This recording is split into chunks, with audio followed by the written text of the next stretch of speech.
We'll look at the most difficult type of the questions that you may have, which is multiple choice question, and I'll explain you all the strategies relating to that multiple choice question and to all the other questions.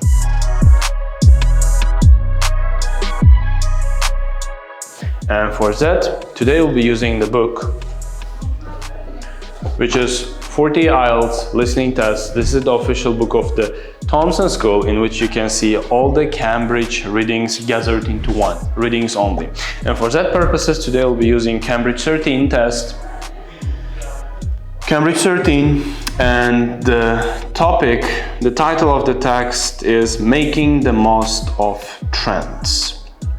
Well, before starting the video, I would like to ask you, what approach should you use? What approach should you be implementing while doing the reading? Well, and as you know, and I've been always telling about that you have to read one paragraph once, then go to the questions and analyze the questions. So are you ready to start? Let's get started. Well, let's start reading the text from the first paragraph. Making the most of trends. Experts from Harvard Business School give advice to managers.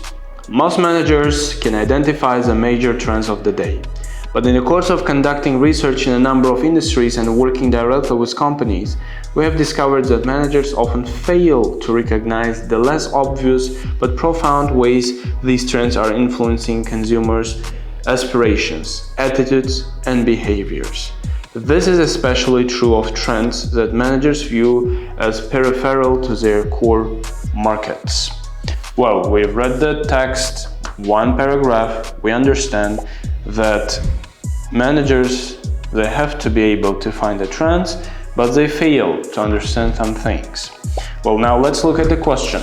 First type of the question here is a multiple choice, and here you can see the question 27, which says, in the first paragraph, the writer says that most managers, well, let's read the answers. Fail to spot the key consumer trends of the moment. Well, maybe, because we have read something about that. Make the mistake of focusing only on the principal consumer trends.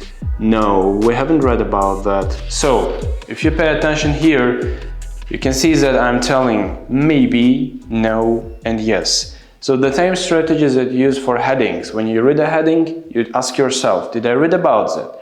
If the answer is yes, so this answer is maybe the answer. If no, automatically no. And it's very rare to say yes, because yes stands for correct answer. B is no, A is maybe. Let's read C. Misinterpret market research data relating to current consumer trends. Misinterpret. Nothing about misinterpretation. And D, are unaware of the significant impact that trends have on consumers' lives. Also maybe. So I have A as a maybe because I remember the information about that. And I have D as a maybe because I still remember information about that. So let's go to the reading and try to read one more time because it's very unclear. Most managers can identify the major trends of the day, but in the course of conducting research in a number of industries and working directly with companies, we have discovered that managers often fail to recognize the less obvious but profound ways these trends are influencing consumers. So they can identify the trends, but they cannot identify the ways those trends are influencing consumers. Well, A again. Fail to spot the key consumer trends of the moment. No, this is absolutely no. Because we have read and they can do that. However, they cannot see the influence of them, which is D. Are unaware of significant impact. Impact is influence. The trends have on consumer lives. So congratulations, this is your first multiple choice. Well, first is done, and from here you can understand what. You read a paragraph. You read a relating question of the multiple choice. First, you analyze the options. You say to yourself, is it yes, is it no, or is it maybe? You will have maybe and no answer. So you stay with two maybe answers. Then you go quickly to the text again, you read it once, then you identify the answer. So in such a way, you can find everything from this reading passage. So we continue reading second paragraph. many ignore trends in their innovation strategies or adopt a wait-and-see approach and let competitors take the lead. At a minimum, such responses mean missed profit opportunities. At the extreme, they can jeopardize a company by ceding to rivals the opportunity to transform the industry. The purpose of this article is twofold: to spur managers to think more expansively about how trends could engender new value propositions in their core market, and to provide some high-level advice on how to make market research and product development personnel more adept at analyzing and exploiting trends. So ask yourself, what have you read about? The purpose. In the beginning, you read that opportunity, if they don't use this opportunity, rivals can take the lead. This was the first idea. And second, this research is going to be twofold. The purpose of this article is twofold, one and second. Let's see what questions say. Now, of course, first we analyze multiple choice, 28. According to the third paragraph, but wait, we are reading second paragraph. It means that there's nothing in multiple choice about this paragraph. Well, let's read the questions 32 to 37 and let's try to identify and understand what type of the question it is. So, match each statement with the correct company A, B, C, or D. Let's look at the company names. Coach, Tesco, Nike, Toys. Have you read about these companies? Not yet. Well, nothing from here. Then we are going to 38 to 40. Complete each sentence with a correct ending, A, B, C, or D. If a current trend highlights a negative aspect of your category, no. If the consumer new focus has an increasing lack of connection with the offering, no. I think we haven't read about anything here. So what we do, we just continue reading. Very big paragraph. One strategy known as infuse and augment is to design a product or service that retains most of the attributes and functions of existing products in the category, but adds others that address the needs and desires unleashed by a major trend. A case in point of the popular range of handbags which the firm Coach created. So the firm Coach, we have this in the question from 32 to 37. Coach. So what did they do? Which the firm Coach created in response to the economic downturn of 2008. One more time. A case in point is a popular range of handbags. So they created handbags. The Coach brand had been a symbol of opulence and luxury for nearly 70 years, and the most obvious reaction to the downturn would have been to lower prices. However, that would have risked cheapening the brand's image. Instead, they initiated a consumer research project which revealed that customers were eager to lift themselves and the country out of tough times. I guess it's times. Using this insight, Coach launched the lower-priced poppy handbags, which were in vibrant colors and looked more useful and playful than conventional Coach products. Creating the sub-brand allowed Coach to avert an across-the-board price cut, in contrast to the many companies that responded to the recession by cutting prices. Coach saw the new consumer mindset as an opportunity for innovation and renewal. Well, the approach of the Coach. Of course, I can go to question number 29 here and try to understand, but first I would like to analyze questions 32 to 37 in order to find, because I can remember still the information about the Coach in my mind. So let's read 32. It turns the notions that its products could have nothing about harmful effects. It extended its offering by collaborating with nothing about collaboration with others. It implemented an incentive scheme to demonstrate nothing about incentive. Incentive when you give something to somebody. It discovered that customers had a positive attitude toward dealing with difficult circumstances. Yes, exactly. This is the answer. I'll prove. 36. It responded to a growing lifestyle trend in unrelated product sector, nothing about that. It successfully avoided having to charge its customers less for its core products. This is also the answer. So even before going to multiple choice question, I found two answers here, which are, so let me see. It discovers that customers had a positive attitude towards dealing with difficult circumstances. Remember, there were difficult circumstances. And 37, successfully avoided having to charge its customers less for its core products. Well, now let's look at the text one more time. However, that would have risked cheapening the middle of the paragraph, the brand's image. Instead, they initiated a consumer research project which revealed that customers were eager to lift themselves and the country.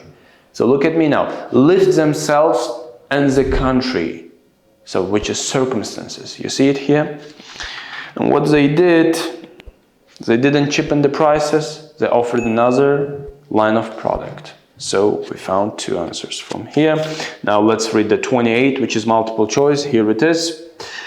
According to the third paragraph, Coach was anxious to, well, follow what some of its competitors were doing. Nothing about competitors of the Coach. Maintain its prices throughout its range. Well, they were not anxious about it. They wanted to do it. They were willing to do it. It means it's not about being anxious. C. Safeguard its reputation as a manufacturer of luxury goods. Safeguard, which is to keep, maintain the reputation. If you think logically, yes, they were anxious about it because they didn't want to lower the prices. This is maybe answer. Modify the entire look of its brand to suit the economic climate. Now, look here, very maybe, but if you think that this is maybe, you're wrong. Modify, pay attention to the word entire. No, they didn't do entire. They just, as a separate brand, they created a new line of products. So it is not entire brand. So they have their expensive products out here and they're creating a new line which is cheaper. What makes it? No, and leaves us with the correct answer of C. Safeguard its reputation as a manufacturer of luxury goods. Yeah, of course, because they didn't want to lower the prices. Yeah, maybe difficult, very high level of comprehension is needed, but if you pay attention, guys, I'm not just working one by one with question 27, 8, 9, I'm just going in all dimensions, I would say. I'm looking at this type of question, at another type of question, all together. Of course, guys, it takes you practice, it takes you time, but as soon as you master it, it is going to be amazing, believe it. Well, the next paragraph, a further example of this strategy was supermarket Tesco. Now we are reading about Tesco. Response to consumers' growing concerns about the environment, environmental problems here. With that in mind, Tesco, one of the world's top 5 retailers, introduced its Greener Living program, which demonstrates the company's commitment to protecting the environment by involving consumers in ways that produce tangible results. For example, Tesco customers can accumulate points for such activities as reusing bags, recycling cans and printer cartridges, and buying home insulation materials. Like points earned on regular purchases, these green points can be redeemed for cash. Tesco hasn't abandoned its traditional retail offering but augmented its business with these innovations, thereby infusing its value propositions with a greener streak. Well, having read about the paragraph about the Tesco, which is paragraph number 4, let's look at the question number 29. What point is made about Tesco's Greener Living program? Let's read A. It didn't require Tesco to modify its core business activities. Well, very maybe. It succeeded in attracting more eco-conscious clientele. Succeeded in attracting, not given. Logically, yes, this is the answer, but it is not given. Its main aim was to raise consumers' awareness of environmental issues. So pay attention to the last sentence of the paragraph. Tesco hasn't abandoned its traditional retail offerings but augmented its business with this innovation. So it didn't do anything with the traditional business model. It didn't require Tesco to modify its core business activities. Yes, this is the answer, as you can see. So for 29, the answer is A, because this is given and all the others are not given. So guys, you understand how to do that. I demonstrated you with the 4 paragraphs. Now I would like you to draw your attention to paragraph number 7, exactly 7, which starts with, once you have gained perspective on how trend-related changes in consumer opinions and behaviors impact on your category, you can determine which of our 3 innovation strategies to pursue. When your category's basic value proposition continues to be meaningful for consumers influenced by the trend, the infuse and augment strategy will allow you to reinvigorate, the category. If analysis reveals an increasing disparity between your category and consumers' new focus, your innovations need to transcend the category to integrate the 2 worlds. Finally, if aspects of the category clash with undesired outcomes of a trend, such as associations with unhealthy lifestyle, there is an opportunity to counteract those changes by reaffirming the core value of your category. So now I would like to give you some time, and I can tell you that questions 38, 39 and 40, which will appear here in a second, are from that paragraph. So on your screen now, right now, you see a text and the questions 39 to 40. Pause the video, take some time and try to identify what is what. So I hope that you can find the answers. And the answers are for 38. If there are any trend-related changes impacting on your category, you should identify the most appropriate innovation strategy to use. This is the B answer for 38. I'll prove that. The first sentence. Once you have gained perspective on how trend-related changes in your consumer opinions and behaviors impact on your category, here is the answer, you can determine which of our 3 innovation strategies to pursue, which means you can identify the most appropriate innovation strategy to use. So you see, so simple. 39.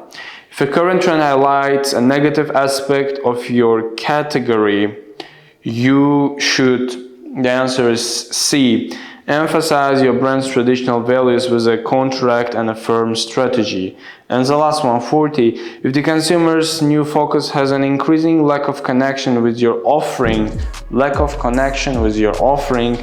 you should, the answer is D, use the combine and transcend strategy to integrate the 2 worlds. So you know the answers. What you have to do now, you have to analyze them. So that's it, guys. That's basically it. I hope that our videos were helpful for you. I know that the first passage was easy and really clear, easy to understand. Second was also nice, and third one is really difficult. However, this is all about the reading. First is easy, second is okay, and third is really, really difficult, okay? So if you cannot do the third right now, my advice for you to master the first and second. Do as many practices as you can from first and second, but never leave a reading passage without analysis. As soon as you complete it, make sure that you analyze all the questions and all the mistakes that you have, and only after that you can go to the next one. So this is the main advice in order to proceed to be able to read reading passage 3. Also, vocabulary is very important. Make sure that every day on a daily basis you learn at least 20 to 30 words. If you keep that for 3 months, this number is going to be amazing. 3,000 new words. Like, can you imagine that? Am I writing calculation? Okay, whatever it is. So you understand vocabulary. Comprehension. Start from easy readings. Don't go to the reading passage 3 from the beginning of your IELTS, alright? And if you still have difficulties in reading passage 3, having completed passage 1 and 2, what you can do, you can use the translation method. So you take a pen or pencil and you translate everything one-to-one, word-to-word. This is what my students do, and this is why they succeed in their IELTS. So thank you very much, guys, for your attention. I hope these videos were helpful for you, and I hope that I'll see you next time. Bye.